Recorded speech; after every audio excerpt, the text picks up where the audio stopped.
अस्वीकार कर दिया था। हाँ, परंतु मैंने कभी नहीं सोचा था कि मेरा ये निर्णय मुझे आपके विपक्ष में खड़ा कर देगा केशव। आपको तो युद्ध का परिणाम पता है ना केशव। किसी अनहोनी के होने से पहले उसका ज्ञात हो जाना, क्या वो आपको पीड़ा नहीं देता केशव? मनुष्य संतोष से इसलिए जीता है क्योंकि वो नहीं जानता कि अगले पल क्या होने वाला है। वो नहीं जानता कि वो जीवित रहेगा या वो मर जाएगा। परंतु यदि उसे ज्ञात हो जाए कि अगले पल क्या होगा या वो कब मर जाएगा, तो आपको नहीं लगता कि उसके आने वाले पल भय और चिंता में बीतेंगे?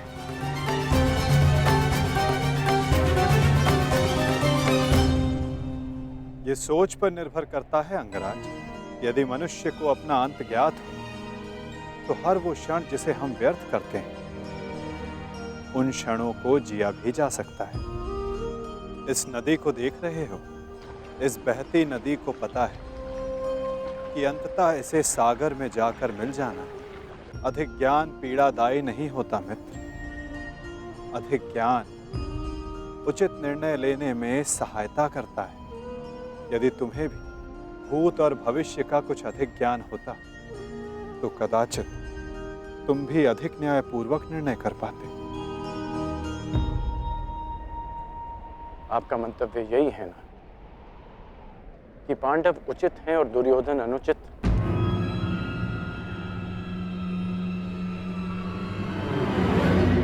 क्षमा कीजिएगा, परंतु मैं आपकी इस बात से सहमत नहीं हूं।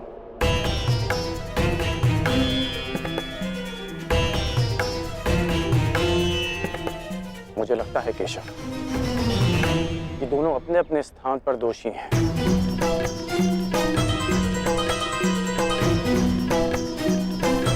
और इसी कारण से दोनों अपनी अपनी दृष्टि में निर्दोष और सही हैं। यदि दोनों ही दोषी हैं, तो तुम निष्पक्ष क्यों नहीं हो जाते मित्र? क्योंकि मुझे लगता है कि दुर्योधन युधिष्ठिर से कहीं अधिक सक्षम शासक सिद्ध होगा। इतने अधर्म करने के पश्चात भी? हाँ, क्योंकि वो युधिष्ठिर की भांति धर्मराज होने का ढोंग नहीं करता। आप ही बताइए केशव कि जिसने स्वयं की पत्नी को दांव पर लगा दिया हो, जिसने द्यूत के कुचक्र से निकलकर स्वयं को द्यूत में फिर से फंसा लिया हो, वो कैसा धर्मराज?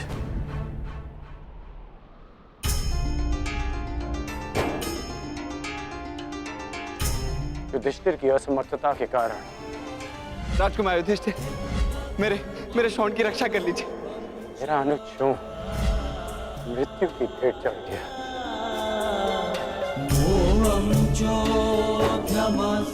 जब मुझे सूतपुत्र कहकर रंगभूमि की स्पर्धा में भाग लेने के लिए अयोग्य घोषित कर दिया गया था, राजकुमार के साथ द्वंद्व की अनुमति एक सूतपुत्र को नहीं दी जा सकती।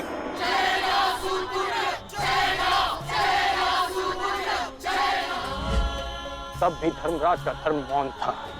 ऐसे में दुर्योधन ने मेरा हाथ थामा, जिसे आप अधर्मी कहते हैं। आज मैं अंगराज हूं, परिवर्तन के लिए खड़ा हूं। वो केवल दुर्योधन के कारण केशव। मैंने कहा था ना, यदि तुम्हें तनिक अधिक ज्ञान होता तो तुम उचित निर्णय ले पाते मित्र।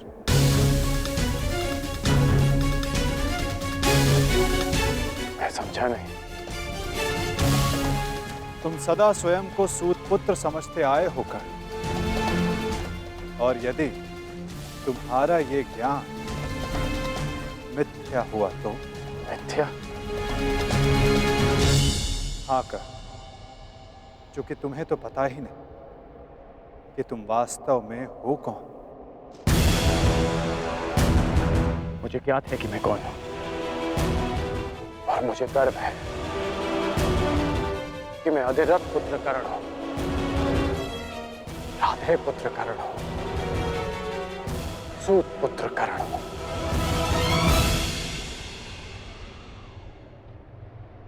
तुम राधे नहीं हो अंगराज, तुम अधिरथ पुत्र नहीं, तुम सूत पुत्र नहीं।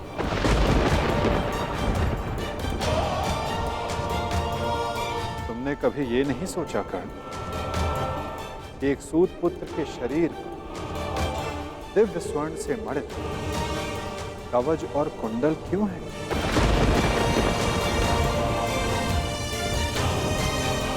तुम्हारे मन में यह प्रश्न कभी नहीं उठा कि एक साधारण से सारथी के पुत्र के पास ये कवच और कुंडल क्यों है?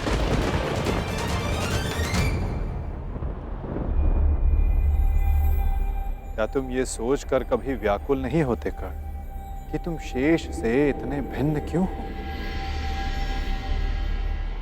तुम सूर्य पुत्र कर्ण, सूर्य पुत्र कर्ण, सूर्य पुत्र कर्ण, सूर्य पुत्र कर्ण।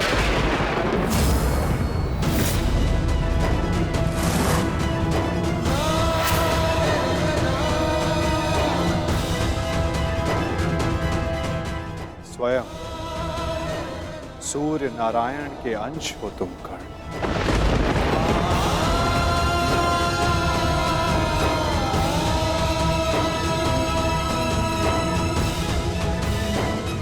यह सत्य है, मेरे पिता अधिरथ हैं और मेरी माता राधा। सत्य से भागो मत कर्ण, और सत्य यही है कि अधिरथ तुम्हारे पालक पिता हैं। तुम उन्हें गंगा किनारे मिले थे, कभी सोचा नहीं कि क्यों सूर्य का तेज तुम्हारे मुखमंडल पर रहता है? कभी अनुभव नहीं किया मित्र कि क्यों सूर्य का ताप तुम्हारे शरीर पर स्निग्धता का अनुभव कराता है? तब भी समझ नहीं आया तुम्हें जब दिग्विजय करते समय पांचाल युद्ध में क्यों शत्रु पक्ष पर सूर्य देव का ताप बरस रहा था? क्योंकि तुम अधिरथ पुत्र नहीं, तुम सूर्य देव का आशीर्वाद हो कर्ण।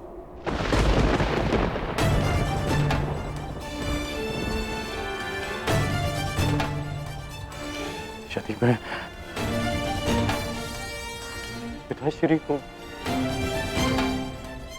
गंगा किनारे मिला था तो मेरी माता को कर्ण, अपनी माता से बहुत पहले से भेंट करते आ रहे हो तुम कर्ण, क्योंकि रक्त सदा रक्त का सम्मान करता है। कभी सोचा है कि वो कौन है जिनके समक्ष आते ही तुम्हारी दृष्टि उनके पांव की ओर चली जाती है? वो कौन है जिनसे हर युद्ध से पूर्व उनका आशीष लेने का तुम्हारा मन करता है? कौन है कर्ण जो सदा तुम्हें अपने पुत्रों के समान प्रेम करती है? वो कौन है जिनकी आंखें तुम्हें देखते ही भर आती हैं? अर्जुन से द्वंद्व होने के पश्चात भी तुमने कभी पांडवों का अहित नहीं चाहा, कभी उनकी रक्षा की, कभी उन्हें चेतावनी दी। क्यों कर्ण? इसलिए नहीं कि तुम न्याय चाहते थे, अपितु इसलिए कि तुम्हारी धमनियों में बहता हुआ रक्त तुम्हें पुकार रहा था। हाँ कर्ण, तुम राधे नहीं कुंती पुत्र हो, पांडवों के ज्येष्ठ। हाँ कर्ण, बुआ कुंती ही तुम्हारी माता है और तुम उनके ज्येष्ठ पुत्र।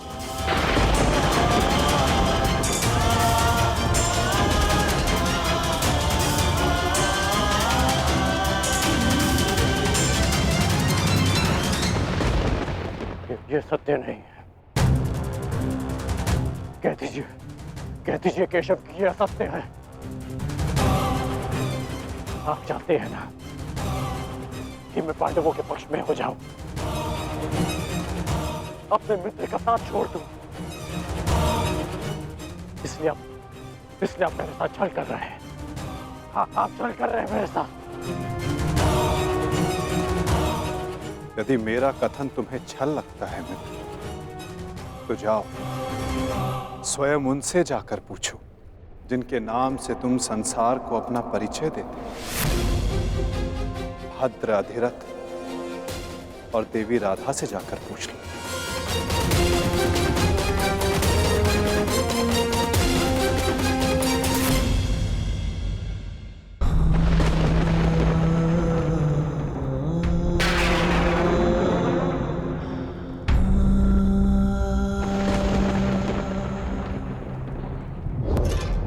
आ गए?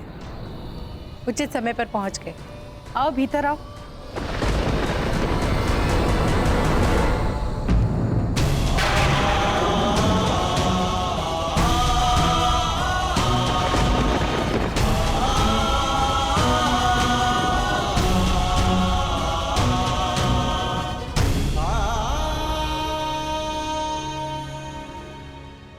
क्या हुआ पुत्र?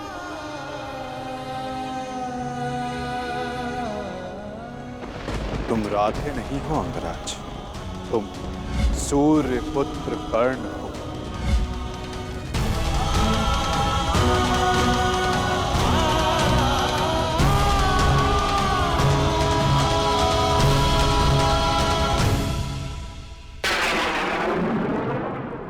एक बार फिर से पुत्र कहकर पुकारिए ना। पुत्र?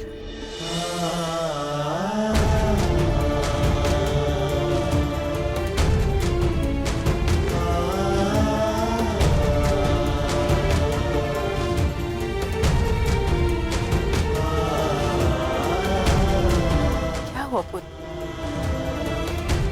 तुम इतने व्यथित क्यों हो? क्या हुआ?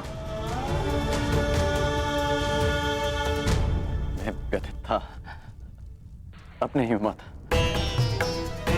मैं समझ गया कि ये वासुदेव का खेल है। वो मेरे साथ खेल खेल रहे हैं माता। खेल? कैसा खेल? क्या विनोद किया केशव ने? बहुत भारी विरोध किया उन्होंने। उनका कहना है कि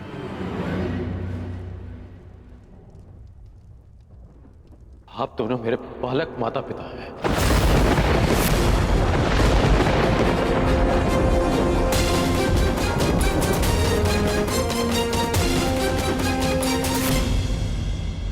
मैं पिताश्री को गंगा तट पर मिला था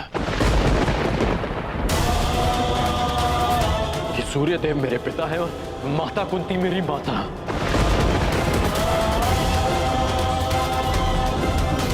परंतु मुझे विश्वास है कि यह सत्य है।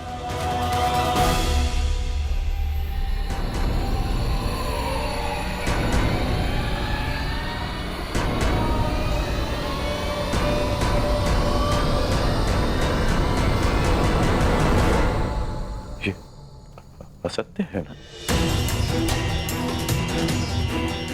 मैं आप ही का पुत्र हूं।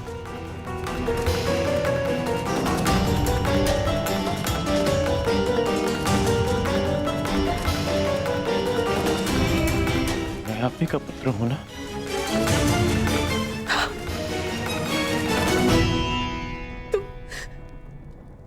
तुम मेरे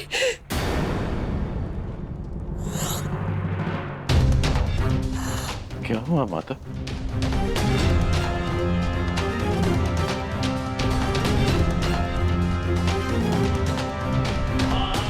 क्या हुआ पिताश्री? आप दोनों मौन क्यों हैं? कहिए ना कि आप ही मेरी माता है। कहिए ना। कि मैं आपका पुत्र हूँ। कहिए ना कि आप मेरी माता है, कहिए ना कि आप मैं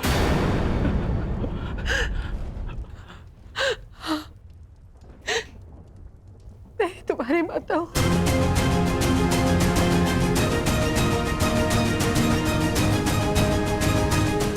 परंतु दात्री नहीं।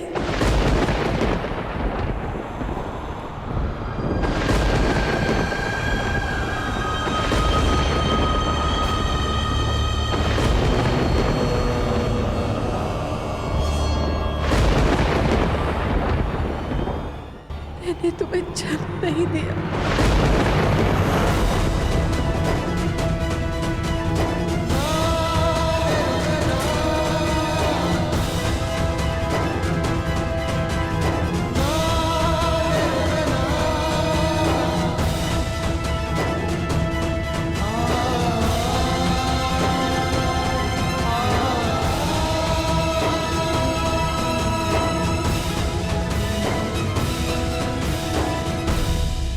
इतने वर्षों से हमने तुमसे ये सत्य छुपा कर रखा कि देवी कुंती तुम्हारी माता है। इसी कारण हम न तुम्हें धनुर्विद्या सीखने देना चाहते थे और न रणभूमि में जाने देना चाहते थे, क्योंकि देवी कुंती तुम्हारी जन्मदात्री है। केशव ने तुमसे कदाचित असत्य नहीं कहा। तुम मेरे पुत्र नहीं।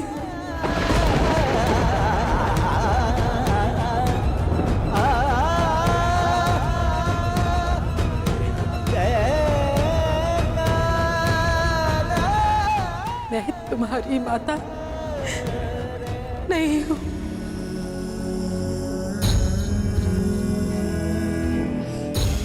आप असत्य कह रही हैं कि आप मेरी माता नहीं हैं। यदि ऐसा होता तो क्यों बचपन में जब मुझे भूख लगती थी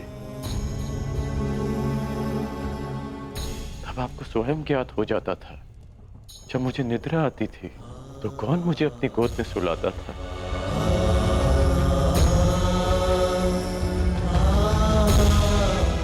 आप ही ना। जब मैं शिक्षा पूर्ण कर घर वापस लौटा तो आपको बिना ज्ञात हुए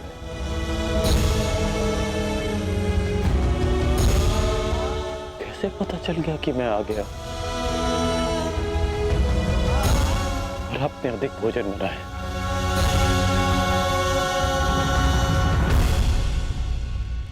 क्यों मेरे राज्याभिषेक पर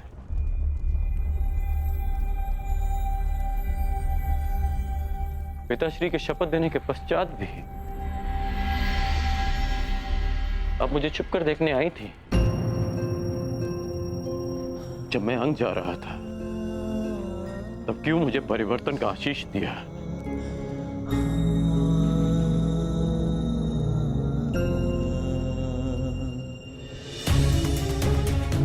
क्यों असत्य कह रही हैं आप मुझसे? इसीलिए कि मैं इस युद्ध में भागना हूं। ठीक, मैं इस युद्ध में भाग नहीं लेता। मैं सदा ही आपके चरणों में बैठा रहूंगा। मैं यहां से कहीं नहीं जाऊंगा। बस इतना कह दीजिए कि आप ही मेरी माता। कह दीजिए।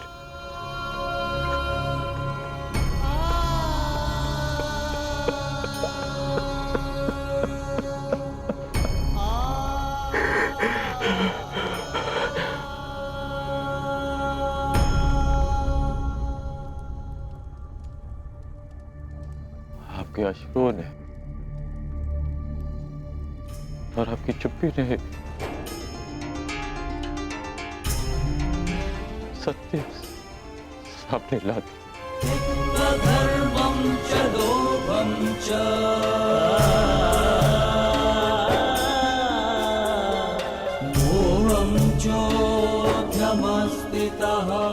धन्य है आप तो।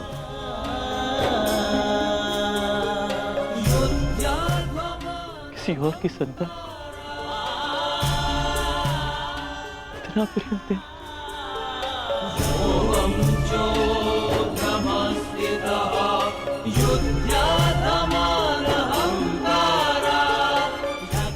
मैं आपका ऋण कभी नहीं उतार पाऊंगा।